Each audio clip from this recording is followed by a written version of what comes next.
교독하고 22절부터 26절 말씀까지도 함께 교독하겠습니다. 창세기 49장 8절에서 12절 말씀 먼저 교독하겠습니다. 유다야, 너는 내 형제의 찬송이 될지라. 내 손이 내 원수의 목을 잡을 것이요 내 아버지의 아들들이 내 앞에 절하리로다. 유다는 사자 새끼로다. 내 아들아, 너는 움킨 것을 찢고 올라갔도다. 그가 엎드리고 웅크림이 수사자 같고 암사자 같으니 누가 그를 범할 수 있으랴. 규가 유다를 떠나지 아니하며 통치자의 지팡이가 그 발 사이에서 떠나지 아니하기를 실로가 오시기까지 이르리니 그에게 모든 백성이 복종하리로다. 그의 나귀를 포도나무에 매며 그의 암나귀 새끼를 아름다운 포도나무에 맬 것이며 또 그 옷을 포도주에 빨며 그의 복장을 포도즙에 빨리로다. 그의 눈은 포도주로 인하여 붉겠고 그의 이는 우유로 말미암아 희리로다. 22절 말씀. 요셉은 무성한 가지 곧 샘 곁에 무성한 가지라. 그 가지가 담을 넘었도다. 활 쏘는 자가 그를 학대하며 적개심을 가지고 그를 쏘았으나 요셉의 활은 도리어 굳세며 그의 팔은 힘이 있으니 이는 야곱의 전능자 이스라엘의 반석인 목자의 손을 힘입음이라. 내 하나님 아버지 하나님 아버께로 말미암나니 그가 너를 도우실 것이요 전능자로 말미암나니 그가 내게 복을 주실 것이라. 위로 하늘의 복과 아래로 깊은 샘의 복과 젖먹이는 복과 태의 복이로다.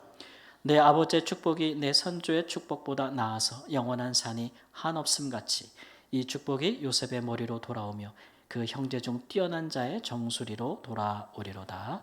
아멘. 지난 주일에 우리는 하나님께서 요셉을 어떻게 축복하셨는지를 살펴봤습니다. 지난 모든 고난과 아픔을 하나님께서 다 잊어버리게 하시고 요셉을 번성하게 하셨다. 그가 가지게 된 가정 그리고 그가 하는 일을 번성하게 하셨다라고 했습니다. 들으시면서 야, 사람이 살면서 이보다 더 좋은 축복이 있을까 아마 생각하셨을 것 같습니다. 22절 말씀 보니까요, 요셉이 받은 축복에 대해서 야곱이 더 설명하기를 위로 하늘의 복과 아래로 깊은 샘의 복과 젖먹이는 복과 태의 복이다 이렇게 말씀하셨습니다. 심지어는 그 복이 한이 없다, 산같이 한이 없다라고 했으니까 정말 성경 읽다가도 이런 구절 나오면은 야, 더도 말고 덜도 말고 나도 요셉처럼 복을 받았으면 좋겠다 이런 아마 생각들을 하시고 어떤 분들은 이것을 기도의 제목 삼아 인용하시기도 할 겁니다. 그런데 오늘 우리가 야곱의 예언을 전체를 다 보진 않았지만 그의 아들들을 향한 예언에서 분명한 것은 이제 요셉보다 유다를 향한 축복이 더 빛을 발하고 있다는 거예요. 그러니까 요셉에게 축복하신 것 그게 너무 좋은데 유다의 그것에 비하면 영광스럽지는 못합니다. 이 아버지 야곱이 후일의 유다는 모든 형제의 찬송이 되고 또 형제들이 유다 앞에 다 절하게 될 것이라고 예언을 했습니다. 그러니까 지금 현재는 야곱의 아들들 중에 누가 제일 잘 나가는 것처럼 보이냐면 요셉이 제일 잘 나가요. 근데 후일에는 이게 바뀔 거라는 거예요. 누구로? 유다로 바뀔 것이다. 여러분 생각에는 먼저 잘 되는 게 좋겠습니까? 나중 잘 되는 게 좋겠습니까? 그렇습니까? 네. 어쨌든 예언은 분명합니다. 시간이 지나갈수록 유다가 요셉보다 더 영광스러운 축복을 받을 것이다. 그래서 궁금하지 않습니까? 아버지 야곱은 왜 요셉보다 유다를 더 축복한 것일까요? 요셉은 흠잡을 수 없는 아들이잖아요. 형제들에게 그렇게 당하고도 그가 많은 고난을 잘 이겨내고 또 애굽에 가서 총리가 되어서는 형제들에게 복수하려 하지 않고 기근이라는 큰 위기가 왔을 때에 아버지와 그 가문 형제들 자손들까지를 다 돌보지 않습니까? 그러니까 자신의 번성을 자기를 위해서만 쓰지 않고 야곱의 가문뿐만 아니라 그 주변에 있던 많은 사람들의 생명도 다 살리는 일에 쓰임을 받았거든요. 요셉만큼 훌륭한 아들이 있을까? 반면에 유다는 못된 짓 많이 했잖아요. 그 요셉을 자기 동생을 돈 받고 노예로 팔아버린 것을 주동한 사람이 유다거든요. 이런 흠 많던 유다에게 야곱이 이제 흔히 말하는 메시아의 출현을 예고하는 예언을 줍니다. 너의 후손 중에서 통치자가 나올 것이고 메시아가 나올 것이라는 예언이죠. 도대체 유다가 뭘 했다고 이런 축복을 하는 것인지 한번 살펴보겠습니다. 이 시간 우리는 유다의 축복을 통해서 세상에서 번성하는 것보다 더 영광스러운 축복이 있구나 라는 것들에 대해서 한번 살펴보려고 합니다. 그래서 먼저는 우리가 신앙생활 하면서도 가끔 이럴 때 있거든요. 세상에서 우리가 하는 일들이 번성하거나 잘 되거나 사람들이 볼 때 성공했구나 라는 평가를 받지 못하면 왠지 하나님 앞에 축복을 받지 못한 것 같은 그런 생각들을 할 때가 있는데, 그런 부정적인 사고를 좀 벗어날 수 있는 그것에 대한 분명한 근거를 주는 것이 이제 유다의 축복이라고 할 수 있습니다. 한 걸음 더 나아가서 우리가 정말 그 누구도 범할 수 없는 하나님의 축복을 받을 자라는 것을 우리 스스로가 먼저 깨닫고 그 받음에 합당한 삶을 살 수 있기를 우리 주 예수님의 이름으로 축원합니다. 그렇다면 야곱이 유다가 후일에 당할 일에 대하여 예언한 내용에 대해서 살펴보겠습니다. 첫 번째로 유다에게 한 예언은 무엇이었습니까? 본론 요지 1번 우리 함께 읽겠습니다. 시작. 유다가 형제의 찬송이 될 것이라고 예언하였습니다. 형제들 중에 형제들이 유다를 찬송할 것이라고 높일 것이라고 이제 이야기한 것이죠. 그 다음에 나오는 구절을 보면 왜 그런가? 그러면 유다가 원수의 목을 잡았다. 그러니까 원수를 이겼기 때문에 형제들이 유다를 높이 본다는 거죠. 이게 물론 다 후일에 일어날 일들입니다. 그러나 우리가 야곱의 예언을 전체적으로 살펴보면은 야곱이 이 예언들을 아들들에게 할 때에 과거부터 지금까지 그의 아들들이 한 행위와 무관하지 않아요. 연관이 있어요. 여러분, 언제나 성경의 예언은 과거와 현재를 무시하고 갑자기 미래에 이루어지를 점치는 것이 아닙니다. 선지자든 예언자든지 간에 하나님의 말씀에 미쳐보아서 그가 행한 일들과 현재의 모습에 기초해서 앞으로 되어질 일들에 대해서 말하는 거기 때문에 지금의 모습을 간과할 수가 없어요. 그러니까 적어도 유다가 원수의 목을 잡을 거다라고 예언했다면 그가 살아온 유다의 삶 가운데 그러한 모습을 보았음을, 그러한 가능성을 아버지가 보았다는 것을 의미하고 있습니다. 그렇다면 성경에 기록된 유다의 삶을 우리가 추적해 보면 그가 정말 원수랑 싸워서 원수의 목을 잡고 이건 이겼다는 얘기잖아요. 승리한 적이 있는가? 어떤 종류의 싸움이나 전쟁이나 전투를 했는가 보면 눈을 씻고 봐도 찾아볼 수가 없어요. 그런 내용은 나오지 않아요. 그런 영웅담은 없어요. 그래서 우리가 이 표현을 사실 그대로 이해할 것이 아니라 비유적으로 보는 것입니다. 비유적으로. 사실 예언이라는 것 자체가 다 사실 비유잖아요. 그렇죠? 오늘 유다를 향한 예언에도 야곱이 유다를 사자에 비유했습니다. 사자. 이런 표현들은 성경에 처음부터 등장하는데요. 창세기 3장 15절 말씀 잘 아는데 우리가 원시복음이라고 말하는데 함께 읽어보겠습니다. 내가 너로 여자와 원수가 되게 하고 내 후손도 여자의 후손과 원수가 되게 하라니 여자의 후손은 내 머리를 상하게 할 것이요 너는 그의 발꿈치를 상하게 할 것이니라. 아멘. 여기도 원수란 말이 등장하는데 이 원수를 우리가 비유적 표현으로 봤지 정말 뱀 그 자체를 가리키는 건 아니잖아요. 그렇죠? 성경의 이런 비유적 표현은 특히 이제 원수 이런 표현을 쓸 때는 그것이 꼭 사람이라는 것보다 적 이런 것보다 사탄 혹은 그 배후에서 역사하는 죄 이런 식의 해석을 할 때는 비유적 표현을 쓰는 거예요. 그렇기 때문에 유다가 형제의 찬송이 되는 것은 원수의 목을 잡는 것인데 그 얘기는 그가 죄로부터 벗어났음을 의미하는 거죠. 죄를 이겼다는 거. 그러니까 다른 형제들은 죄를 이기지 못했는데 죄에서 돌아서질 못했는데 유다는 죄에서부터 돌이켰다는 거예요. 그것을 보았다는 거죠. 그 아버지가. 사실 우리가 유다를 이렇게 인생을 기록된 성경을 보면은 그는 죄로 얼룩진 인생을 살았다고 해도 과언이 아닙니다. 그 동생 요셉을 노예로 팔 때도요. 그 아이디어를 낸 사람이 유다예요. 근데 그 아이디어를 낸 이유가 뭐냐면 여기서 우리가 얘를 죽여버리면 뭐 하겠어. 그게 뭐 우리한테 돈이 돼? 이게 우리한테 무슨 이익이 돼? 그러니까 차라리 뭐 하자고요? 돈 받고 팔아야 돈이라도 되지. 그래서 은 20개를 받고 동생을 팔 때에 그것을 형제들에게 그렇게 하자고 얘기했던 장본인이 이 사람이고요. 아무리 동생을 미워하더라도요. 동생한테 이런 짓을 하는 거는 짐승만도 못하죠. 파렴치한 짓을 했던 사람입니다. 그뿐만이 아니라 유다는 가나안 여인과 결혼해서 아들을 셋 두었는데 그 중에 첫째, 둘째가 얼마나 악했는지 하나님이 죽여버렸다 그랬어요. 우리 하나님이 얼마나 여러분 자비한 분이에요. 그렇죠? 사람이 죄를 범하고 악을 행해도 돌이켜 회개하기를 기다리시는 분이란 말이에요. 우리 하나님은. 근데 얼마나 악하고 회개할 줄을 몰랐는지 하나님이 그 두 아들을 죽였다 그랬어요. 심판했다. 이런 경우 성경에 많이 안 나오거든요. 그러니까 정말 당혹스러워요. 그러니까 이런 일들에 아버지로서 유다의 책임이 있겠는가 없겠는가. 또 유다는요. 자기 며느리를 불태워 죽이려고 했습니다. 자기 죽은 아들의 아내죠. 미망인이 된 자기 과부가 된 며느리를 불태워 죽이려고 했던 것은 그 며느리가 이제 행음하였다, 간음하였다라는 소문을 들었기 때문입니다.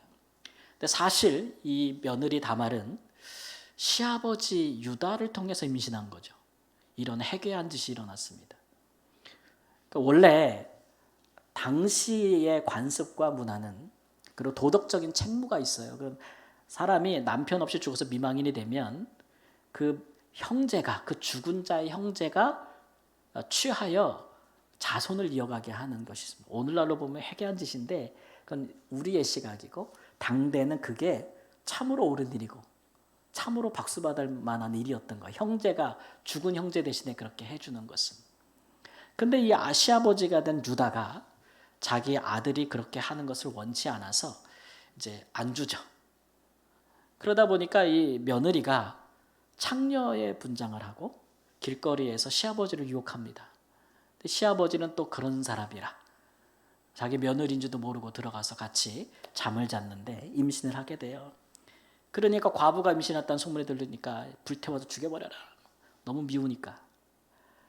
그런데 그 며느리가 내가 누구 때문에 임신한 줄 아십니까? 이러면서 삭스로 줬던, 돈이 없어서 삭스로 줬던 물건을 내미는 거죠. 그래서 밝혀진 거예요. 며느리가 한 짓도 해괴망측한데 근데 창세기 38장 26절 말씀을 우리가 함께 읽어보겠습니다. 시작. 유다가 그것들을 알아보고 이르되 그는 나보다 옳도다. 내가 그를 내 아들 셀라에게 주지 아니하였음이로다 하고 다시는 그를 가까이 하지 아니하였더라. 며느리가 속인 것도 잘못된 일인데 문제는 자기 아들이 죽고 나서 그 며느리가 그 삶을 이어갈 수 있도록 계대결혼이라는 도덕적 책무를 하지 않은 자기가 더 죄가 크다고 얘기하고 있는 거예요. 그래서 그녀가 나보다 옳다 이런 얘기죠. 그거를 이제 사람들 앞에서 얘기하는 거예요. 그러니까 그때 심정이 어땠을까요? 하고 다시는 그를 가까이 아니하였다 이렇게 얘기했어요. 이것이 성경에 기록된 유다의 정말 자기의 죄에 대하여 자백하고 그 다음에 돌아서는 장면입니다. 이 사람의 인생은 지은 죄 때문에 갈 때까지 갔어요. 아마 이 순간에 자기 동생이 살려달라고 애걸복걸하면서 애원했다 그랬거든요. 살려달라고 형들. 그럴 때 그것을 무시하고 동생을 노예로 팔아버렸을 때의 그 죄가 생각나지 않았을까 싶어요. 여러분 죄는요 꼬리에 꼬리를 묻니다. 그리고 그 죄의 대가는요 눈덩이처럼 불어나는 거예요. 눈덩이처럼. 이런 유다가 어떻게 죄와 싸워 이긴 사람이 되었을까? 여러분 우리가 죄와 싸워 이긴다는 것은 무죄하다는 게 아니에요. 여기 무죄한 사람 있습니까? 쉽게 말하면 죄를 지을 의지도 없고 죄를 짓지도 않은 사람을 의미하는 것이죠. 우리가 성경에서 말하는 죄를 언급할 때 이것은 비교적 이렇게 행동만을 의미하는 것은 아닙니다. 예수님의 말씀에 의하면 사람이 마음에 살인하고자 하는 마음을 품었거나 음욕을 품었어도 이미 한 것과 다름없다고 말씀하시거든요. 그러니까 하나님의 잣대는 엄격해요. 우리 사람과 달라요. 그러니까 하나님께서 우리에게 기대하시는 것은 예수님처럼 무죄한 것이 아니고 죄를 범하였어도 다시는 같은 죄를 범하지 아니하는 것입니다. 이것을 우리가 죄를 각성한다 그래요. 죄를 각성한다는 거죠. 죄가 얼마나 무서운지, 죄가 얼마나 더러운지, 죄가 얼마나 파괴적인지 각성하는 거죠. 근데 이거는 죄를 져본 사람만이 알고 죄의 대가를 받아본 사람만이 아는 것이지 그렇지 않은 사람은 각성할 수가 없어요. 그리고 거기서 돌이키는 사람, 이게 회개라 그러거든요. 다시는 안 하는 거예요. 유다가 그걸 했다는 거죠. 그거를. 다른 형제들은 했다 못했다? 못했다는 거예요. 이런 면에서 유다는요, 아버지 야곱이 볼 때 야곱의 거울입니다. 유다를 보면서 누구를 보는 것 같은 거예요? 자기를 보는 것 같아요. 그 아버지 야곱 만만치 않죠. 그가 일생을 살면서 번성하기 위해서 그가 수단과 방법을 가리지 아니하고 속인 일이며 또 범한 죄들은 많습니다. 근데 중요한 것은 죄로 말미암아 우리 가운데 아픔과 상처가 많지만 그것을 각성하고 돌이킨 사람, 그런 사람들이 죄를 이겨낸 사람이죠. 죄에서 돌이킨 사람. 이런 사람들은요, 찬송을 받아 마땅합니다. 우리 삶에서 이런 것들을 잘하는 사람들이 없어요. 물론 이것도 하나님의 은혜인데 어떤 사람이 정말 성숙한 사람인지, 우리 가운데 모범이 될 만한 사람인지, 우리가 믿고 따를 만한 사람인지를 볼 수 있는 중요한 판가름 중에 하나가 뭐냐면 잘했을 때보다도 사람이 못했을 때도 있잖아요. 그때 그 사람이 어떻게 하느냐죠. 우리는 우리 사회에서 그런 일에 좋은 모범이 별로 없습니다. 우리는 다 알고 있어요. 누구나 실수할 수 있고 누구나 잘못할 수 있다는 거. 심지어 우리 자신조차도. 그러나 그런 일들에 대해서 자기가 가진 모든 것을 통해서 감추려 하고 덮으려 하고 이기려 하고 싸우려 하고 그렇게 행한다면 그것이 더 많은 또 다른 죄를 꼬리에 꼬리를 물고 자기가 감추렸던 죄보다도 더 큰 죄를 짓게 만들고 나중에 그 결과와 대가는 상상을 초월하게 되는 거죠. 이건 자기 자신을 넘어서는 겁니다. 그런 일들이 너무 많아요. 차라리 우리 가운데 자기가 잘못한 것을 솔직하게 시인하고 자백하고 그것이 깨달았을 때라든지 혹은 드러났을 때에 각성하고 회개하는 사람이 꼭 우리 가운데 있어야 되잖아요. 그게 우리를 다 살리는 거거든요. 네. 우리를 다 살리는 거거든요. 그래서 야곱은 그것을 높이 샀던 거예요. 높이 샀던 거. 네. 여러분, 찬송은 죄에서 돌아선 자의 것입니다. 죄에서 돌이킨 자가 찬송할 수가 있고 찬송이 될 수도 있는 거예요. 우리 전 세계에 있는 그리스도인들이 가장 애창하고 좋아하는 찬송 중에 하나가 독보적이죠. Amazing Grace라고 하잖아요. 잘 알고 계시잖아요. 나 같은 죄인 살리신 주님의 은혜가 놀랍다. 잃었던 생명 찾았고 광명을 얻었다. 영어 가서로는 이게 존 뉴턴이라는 사람이 지은 건데 좀 말하면 놀라우신 은혜에 얼마나 달콤한 말인가. 파산한 나를 구원하셨도다. 내가 전에는 탕자였으나 지금은 돌아왔고 내가 전에는 보지 못하는 장님 같았으나 이제는 내가 봅니다라는 가사로 이루어져 있거든요. 이 사람 우리가 알기로도 노예 무역을 하는 배 선장이었습니다. 그렇죠? 노예를 납치하다가 잡아다가 파는 사람. 역사적으로도 있지만 노예 무역선에서 얼마나 많은 노예들이 그냥 바다에 던졌습니까? 짐승처럼 그냥 우리에 가둬가지고 이동하는 동안 바다에서 죽이고 이거 했던 사람이거든요. 이 사람이 자기의 묘에다 이렇게 글을 남겼어요. 죽은 자기 묘비에다가 한때 신성을 모독했던 자, 아프리카에서 노예 무역에 종사했던 자, 그러나 우리 예수 그리스도의 풍성한 자비로 보존되고 회복받고 용서받아 그가 한때 멸하려 했던 신앙을 전파하는 자로 임명되었노라. 이걸 남겼어요. 그러니까 이 사람은 굉장히 의도적으로 예수 그리스도에 대한 것들을 의도적으로 파괴하려고 했던 의도를 가지고 있었던 사람 같아요. 그렇게 이렇게 악랄한 짓을 했던 거죠.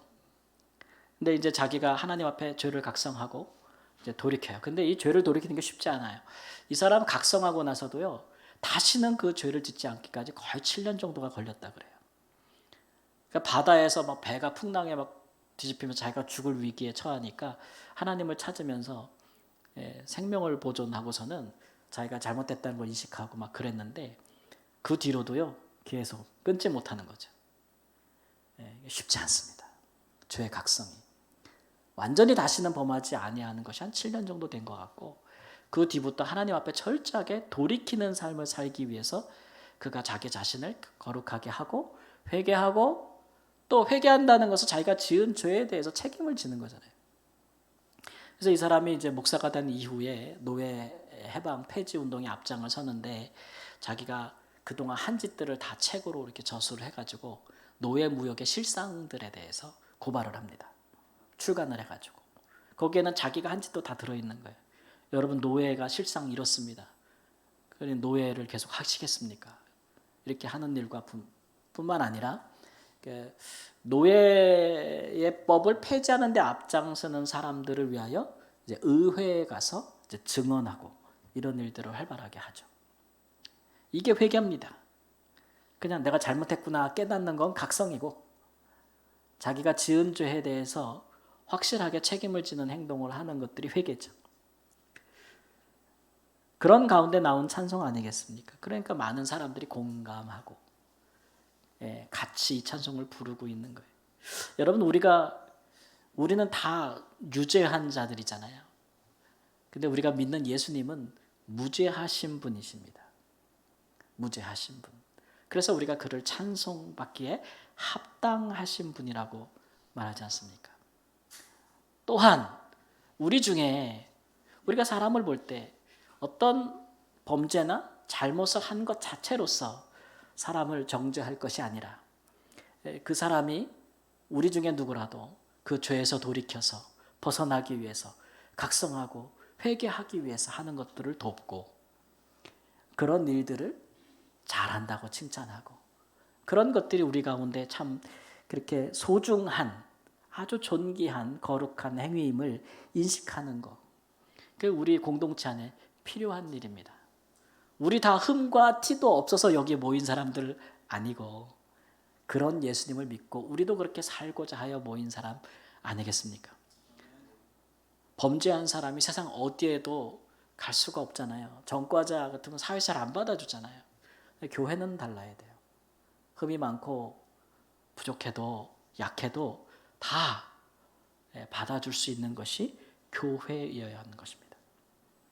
우리가 죄를 각성하고 죄에서 돌이켜 변화하여 죄와 싸워야 되는 삶을 살아야 되는 이유인 거죠.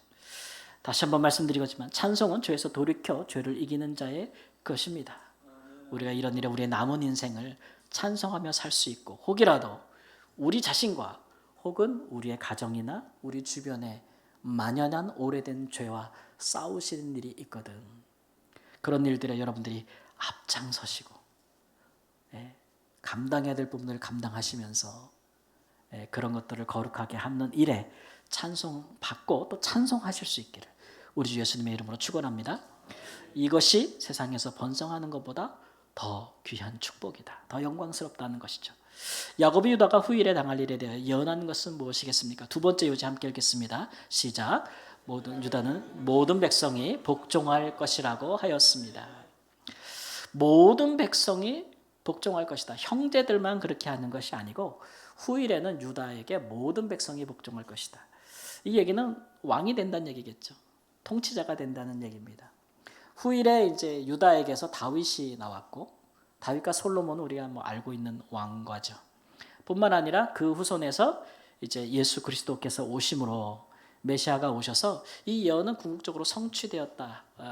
여기는 이견이 없습니다. 그 야곱이 참 대단하죠.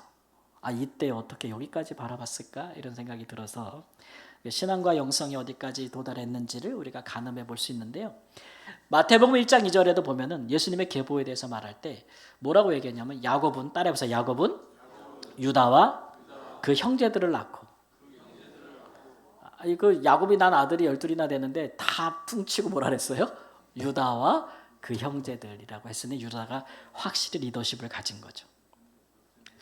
유다의 무엇을 보고 야곱은 이렇게 예언하였을까? 형제들이 그에게 복종할 만한 무엇이 있었을까? 성경을 보니까요, 일찌감치 유다는 형제들 사이에서 리더십을 가지고 있었어요. 요셉 다 죽이자 그랬을 때 아니야, 그 우리한테 뭔 돈이 되는데 죽인들.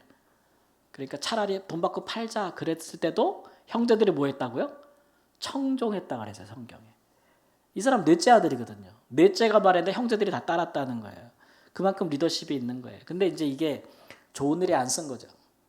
나쁘고 악한 일에 이게 리더십을 가지고 있었던 거죠. 근데 이제 죄를 각성하고 회개한 뒤에 유다는 달랐습니다. 흉년이 임해가지고 온 땅에 사람들이 굶어 죽는 중에도 애굽에 양식이 있다는 얘기를 듣고 형제들을 이끌고 애굽으로 내려가서 양식을 사오는 일을 대표했던 사람이 유다고요.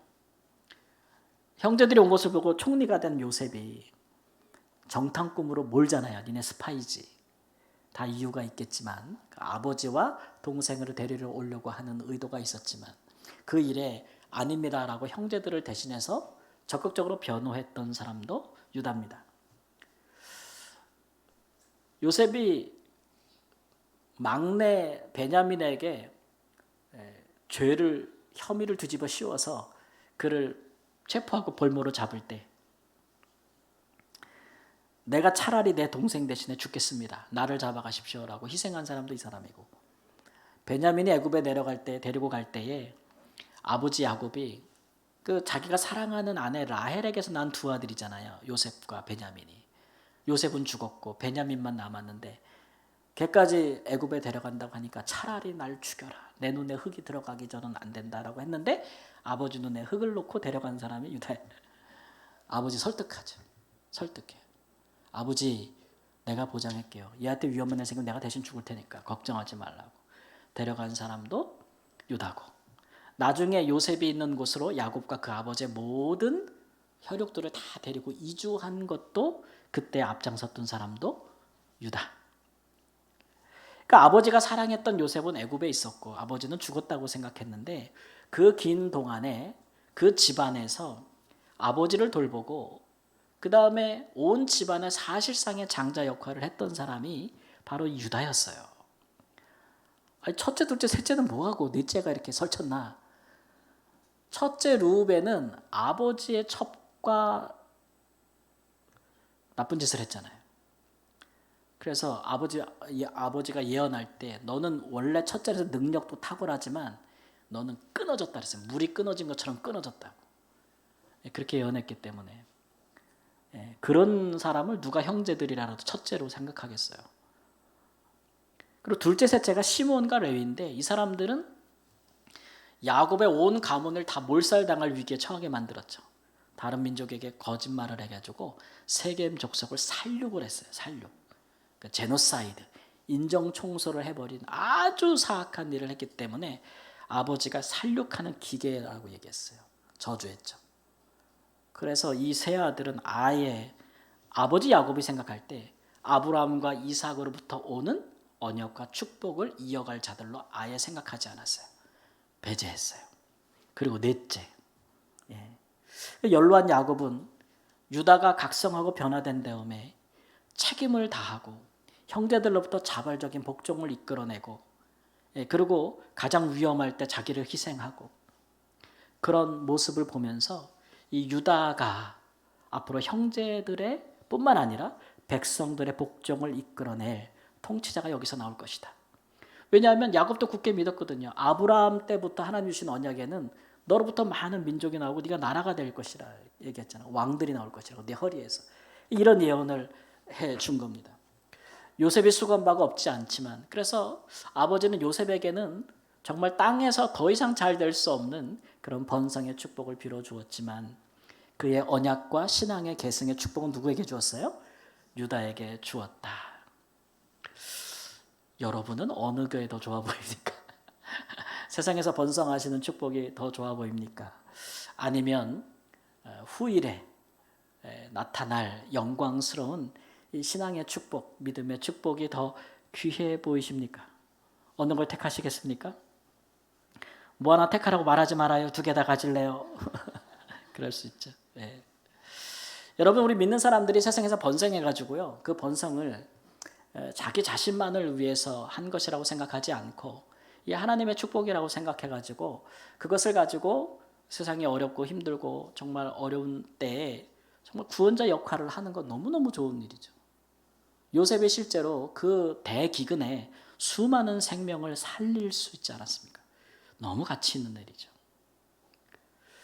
그것도 그 가치를 뭐 낮다고 하는 것은 아닌데, 그러나 예수 그리스도 하나님이 주신 약속을 믿고 그것을 지켜나가고 그것을 계승하면서 세상에 복음을 전파하고 사람들이 하나님의 백성들이 되게 하면서 하나님의 나라를 임하도록 살아가는 사람, 그 일에 헌신된 거, 헌신하는 사람, 그 축복보다 더 영광스럽진 않다는 거예요.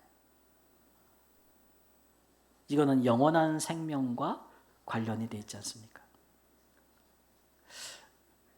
이렇게 좀 곰곰이 생각해 볼까요? 여러분, 세상에서 우리가 번성하는 것이 없다 할지라도 신앙은 가능합니까? 불가능합니까? 가능합니다. 우리의 복음은 가난한 자에게 전파되는 것이기 때문에 그렇습니다. 가난한 자에게도. 세상에 가난한 자에게 복이 어디 있어요? 우리가 사는 세상에서. 그러나 주 안에서는 더 부요하다고 말씀했습니다.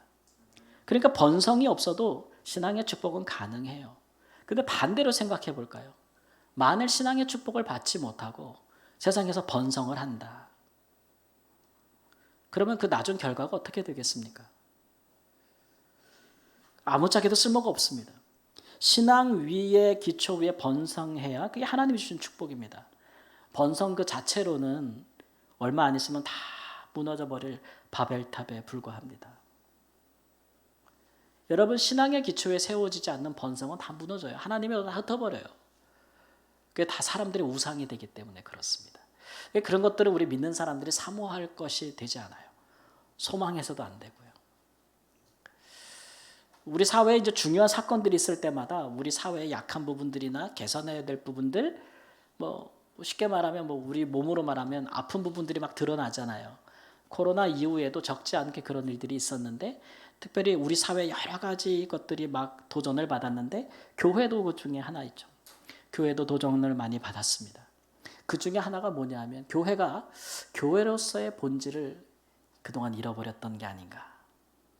이런 부분에 굉장히 많은 도전을 받았죠. 그래서 우리의 본래 신앙의, 우리의 믿음의 본질, 교회의 본질로 돌아가야 한다라는 자성의 목소리가 막 일어났었는데 코로나가 사라지고 있으니까 다시 묻히는 듯한 그런 것도 있어요. 뭐였냐면 그동안 한국 교회를 지배해온 사상이 뭐냐면 신학이 뭐냐면 번영 신학이었어요. 번영, 번성하고 커지고. 그러니까 교회로 말하면은 대형 교회로 가는 게 하나님의 축복인 거고, 성도들로 말하면 부자가 되는 게 하나님의 축복인 거고, 오래 사는 게 하나님의 축복인 거고, 이런 식의 일변도에 이것들이 지배하고 있었다는 거죠. 과연 우리의 성장이 이게 번성의 터 위에 신앙을 세운 건지 신앙의 터 위에 번성을 세운 건지를 알 수 없을 정도로. 근데 그거 알 수 있는 방법은 언제냐? 그러면 지진 나 보면 아는 거예요. 기초가 흔들려 보면. 인생의 지진 날 때 신앙은 흔들리지 않습니다. 근데 번성은 흔들리죠. 재난이니까.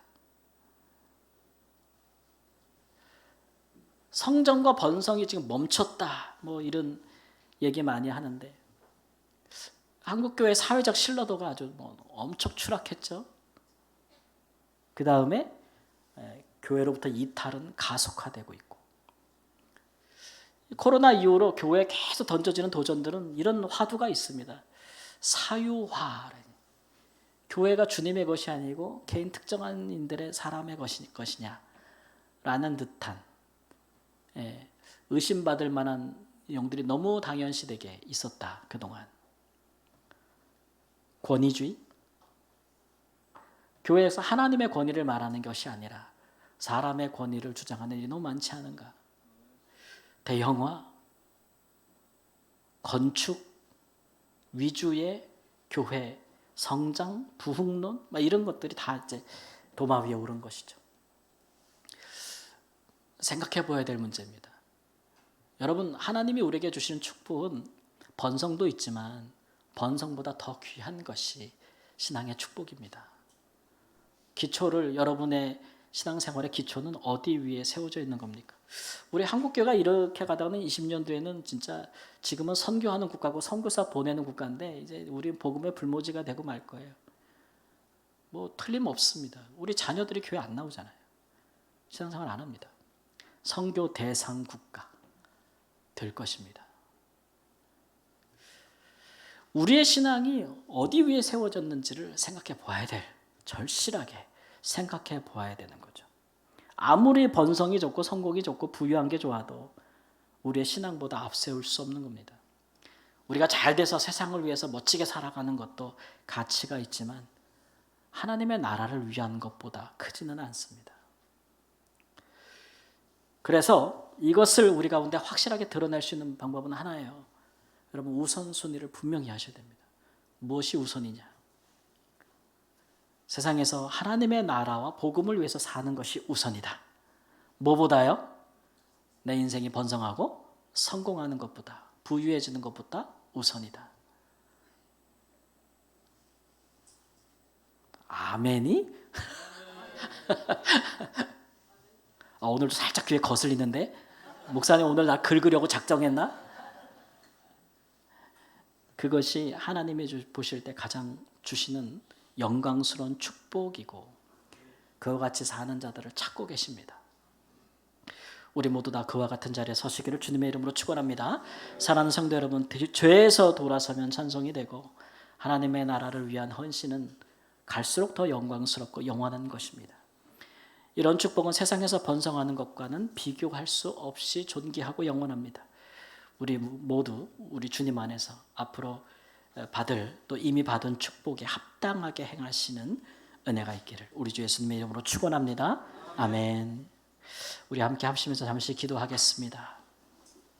오늘 주신 말씀을 생각하고, 주여, 우리가 잘 되는 것도 좋지만 더 우리에게 영광스러운 것은 주의 나라와 복음을 위하여 사는 것입니다.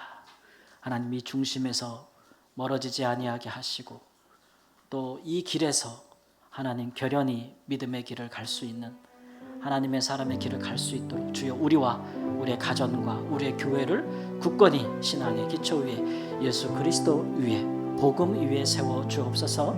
우리 함께 합심해서 기도하겠습니다. 주님 감사합니다. 주께서 주시는 은혜를 있습니다. 주여, 하나님 가는 은혜를 기뻐합니다. 우리에게 주시는 도전을 하나님을 생각합니다. 주님